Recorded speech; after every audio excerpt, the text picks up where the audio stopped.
and turn that off. And here's what happened this past weekend and how I saw Jesus move and how I saw Christ as King, and how that kind of relates to this Easter season coming up. As you might notice, I'm in a different location.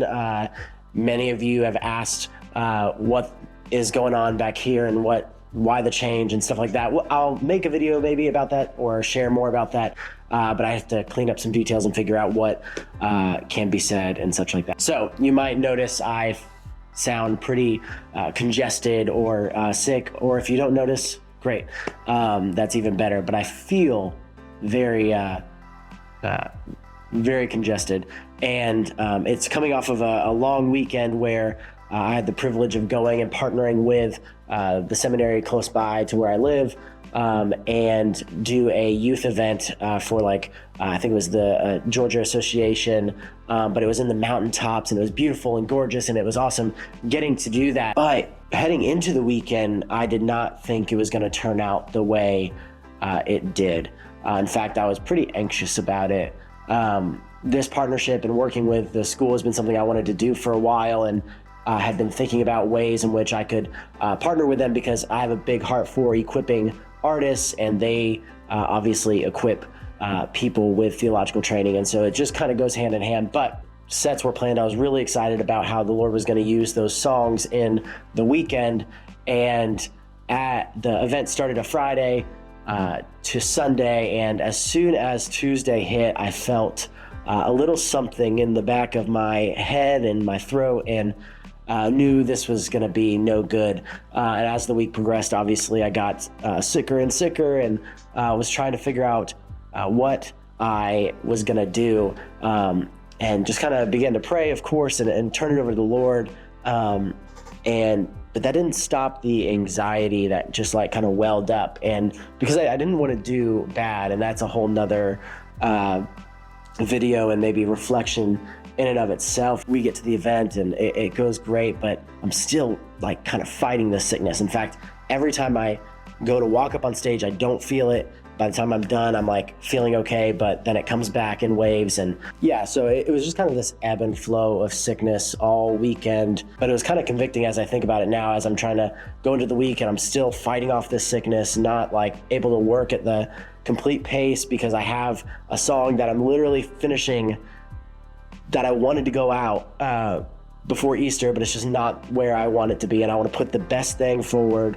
And the song is called Jesus is the King, and it talks about the kingship of Christ and what his ruling reign actually means in our life, and even in the small things. And so as I'm wrestling with this sickness, it's fitting that I'm having to also wrestle and finish a song that is Jesus is the King, and try to be faithful with what I am trying to do and make and put out into the world, and kind of balance this act of faithfully making things, yet constantly creating and putting things out and finishing them as well, and not just working on them. And as I kind of pulled back and thought about what God was doing and what he was teaching me, and I looked over on my desk and saw a little card that was given to me by a friend of mine at the last church I was at. And it's just a liturgy, a small liturgy before you take the stage. And it was just really comforting to me. So I wanted to share it, because so oftentimes there's things out of our control, things like sickness, things like death, things like crying babies and kids that we can't wrangle, or even teachers or employees or coworkers.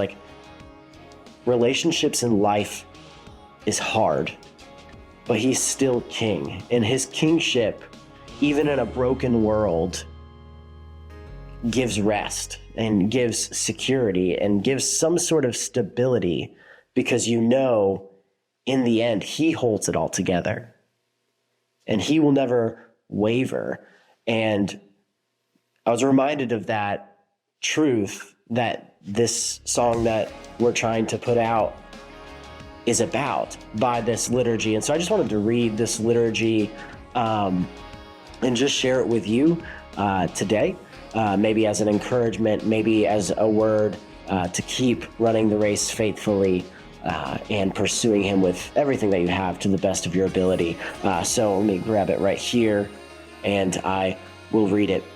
What have I to offer here that might sustain the souls of others? Alone, I have little more to show beneath this scrutiny of lights than my own pride and insecurity, my cravings for praise and my fear of rejection. Rather, let me offer something greater in this place, O Christ.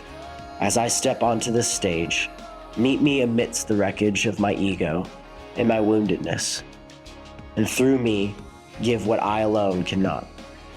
Take this tiny heap of my talents and my brokenness alike, and this jumble of what is best and worst in me, and meld it to the greater work of your Spirit, using each facet as you will, so that, even as sunlight coursing through a cracked prism, your grace might somehow be revealed. Upon this stage, in whatever glorified and peculiar patterns you have fashioned for me to display. Amen. With a Jesus is the King. And here, Yeah. Jesus is the King.